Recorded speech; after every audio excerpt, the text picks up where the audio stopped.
नमस्कार। हिंदी ज्ञान उर्मी में मैं अभिषेक शर्मा आपका स्वागत करता हूँ सुमित्रानंदन पंत जी की रचना ग्राम श्री के साथ। सुमित्रानंदन पंत का जन्म 1900 को उत्तरांचल प्रदेश के अल्मोड़ा जिले के कोसानी गांव में हुआ। जन्म के तत्काल बाद उनकी मां सरस्वती का देहांत हो गया। उनका पालन पोषण दादी, बुआ और पिता की छत्रछाया में हुआ। उनकी आरंभिक शिक्षा अल्मोड़ा और उच्च शिक्षा प्रयाग में हुई। वे गांधी जी से प्रभावित हुए और उनके साथ आज़ादी के आंदोलन में कूद पड़े। उन्होंने अनेक स्थानों पर कार्य किया। वे आकाशवाणी से भी जुड़े रहे। उन्होंने जीवन भर साहित्य सेवा की। 1977 में उनका देहांत हो गया। उनकी साहित्य के महत्व को देखते हुए साहित्य अकादमी, सोवियत रूस तथा ज्ञानपीठ पुरस्कार से उनको सम्मानित किया गया। उनकी रचनाएं वीणा, ग्रंथि, गुंजन, युगांत, युगवाणी, ग्राम्य, स्वर्ण किरण, स्वर्णधूलि, उत्तरा, अतिमा, कला और बूढ़ा चांद तथा लोकायतन है। प्रस्तुत कविता में कवि सुमित्रानंदन पंत ने गांवों की प्रकृति की छटा का अत्यंत मनोरम चित्रण किया है। खेतों में दूर दूर तक लहलाती फसलों को बहुत ही सुंदर रूप से दर्शाया है। कवि कहता है, फैली खेतों में दूर तलक मखमल की कोमल हरियाली, लिपटी जिसमें रवि की किरणें, चांदी की सी उजली जाली, तिनकों के हरे हरे तन पर हिल हरित रुधिर है रहा झलक, श्यामल भूतल पर झुका हुआ नभ का चिर निर्मल नील फलक। कवि गांव के खेतों की सुंदरता का वर्णन करते हुए कहता है कि फैली खेतों में दूर तलक मखमल की कोमल हरियाली, कि गांव के खेतों में दूर दूर तक हरियाली छाई हुई है और वह बहुत ही कोमल व सुंदर मखमली सी प्रतीत होती है।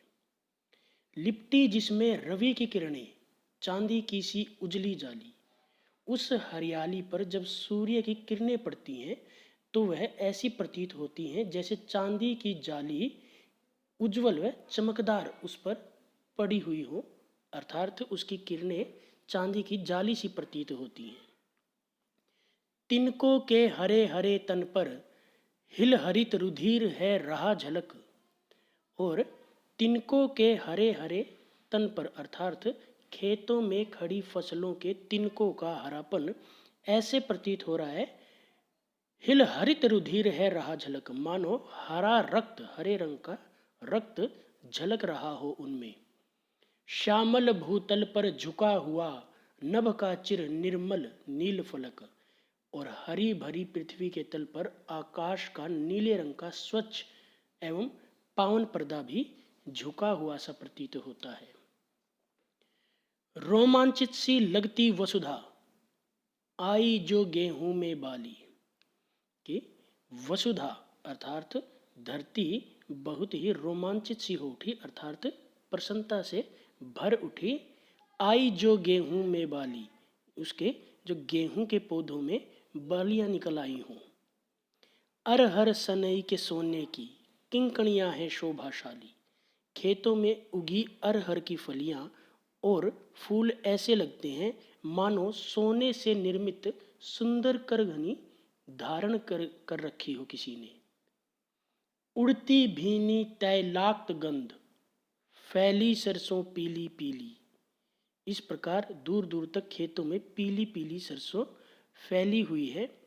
उसके फूलों की सुगंध चारों ओर उड़ रही है।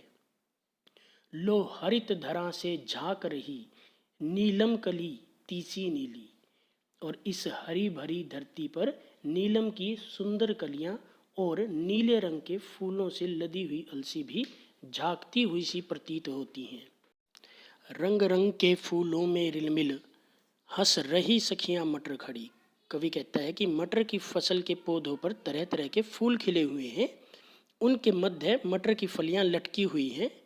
मखमली पेटियों सी लटकी छिमिया छिपियाएं बीज लड़ी, जो मखमली पेटियों के समान लगती हैं और अपने अंदर मटर के दाने छिपाए हुए हैं।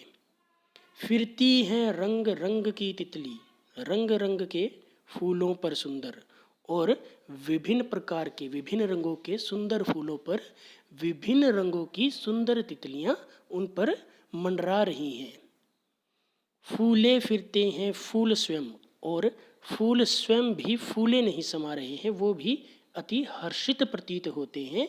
उड़ उड़ वृंतों से वृंतों पर, वृंत समूह, एक फूलों के समूह से दूसरे फूलों के समूह में वो इस तरह से टकरा रहे हैं, जा रहे हैं। अब रजत स्वर्ण मंजरियों से लद गई आम्र तरु की डाली, कि अब वहाँ आम के वृक्ष की टहनियाँ चांदी और सुनहरे रंग के बोर से लद गई हैं, अर्थात आम की टहनियों पर बोर उगाया है जिसने उन पर फल लगने की आशा जागृत कर दी है। झर रहे ढाक पीपल के दल, इस समय ढाक और पीपल के समूह भी झड़ रहे हैं। हो उठी कोकिला मतवाली, जिसे देखकर कोकिला कोयल भी मस्ती से भरकर कूक उठती है। महके कटहल मुकुलित जामुन, जंगल में झरबेरी झूली, इसके अतिरिक्त कटहल के पेड़ भी महक उठे और जामुन पर भी बोर लगाए, वो भी खिलने को आतुर हैं। जंगल में छोटी छोटी बेरों वाली झाड़ियाँ झूल रही हैं। फूले आड़ू नींबू दाडिम आलू गोभी बैंगन मूली, आड़ू नींबू अनार आलू गोभी बैंगन मूली आदि फल और सब्जियां खूब उगे हुए हैं, अर्थात वातावरण बहुत ही सुंदर प्रतीत हो रहा है। पीले मीठे अमरूदों में अब लाल चित्तियां पड़ी, और कवि कहता है कि अमरूद पेड़ों पर जो लगे हुए हैं उन पर लाल लाल चित्तियां पड़ गई हैं। इनसे पता चलता है कि अमरूद अब पक गए हैं। पक गए सुनहले मधुर बेर, और वहाँ इसी प्रकार समूह में बोरियों में लटके हुए बेर भी, समूह को बोरिया कहा गया है, समूह में लटके हुए बेर भी पक गए हैं जो बहुत ही मीठे प्रतीत हो रहे हैं।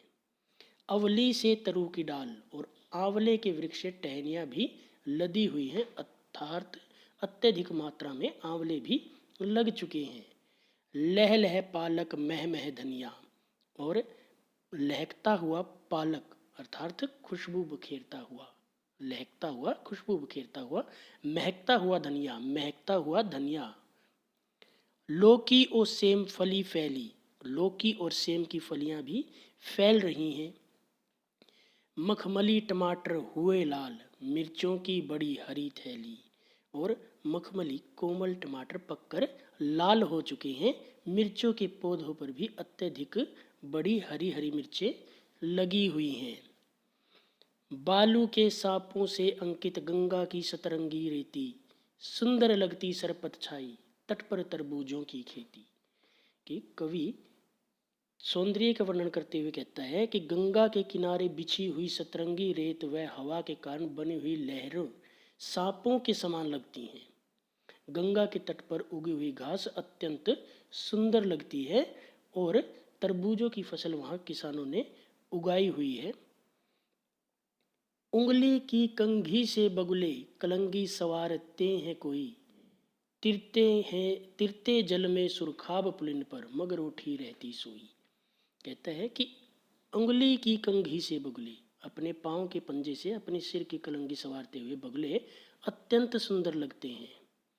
तिरते जल में सुरखाब, सुरखाब चक्रवाक पक्षी, पुलिन पर किनारे पर, कि तैरते हुए जल में चक्रवाक पक्षी किनारे पर बैठे हैं। मगरोठी रहती है सोई, और वहीं किनारे पर मगरोठी सोई रहती है, अलसाई रहती है।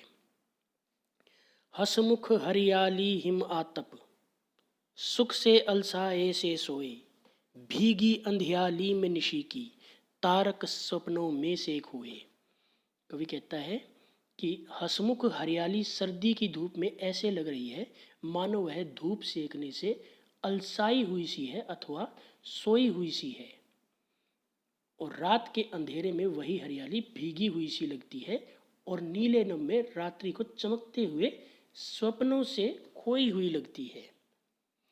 तारक सपनों में से खोई, अर्थात तारों भरी रात में सपनों में खोई हुई सी प्रतीत होती है। मरकत डिब्बे सा खुला ग्राम, जिस पर नीलम नभ आच्छादाम। निरुपम हिमांत में स्निग्ध शांत, निज शोभा से हरता जनमन।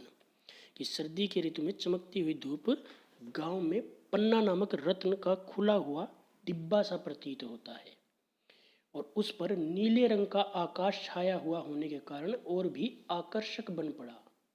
अर्थात हिमांत में अत्यंत सुंदर, शांत और अनुपम गांव अपनी शोभा से सबके मन को आकृष्ट कर रहे हैं, आकर्षित कर रहे हैं।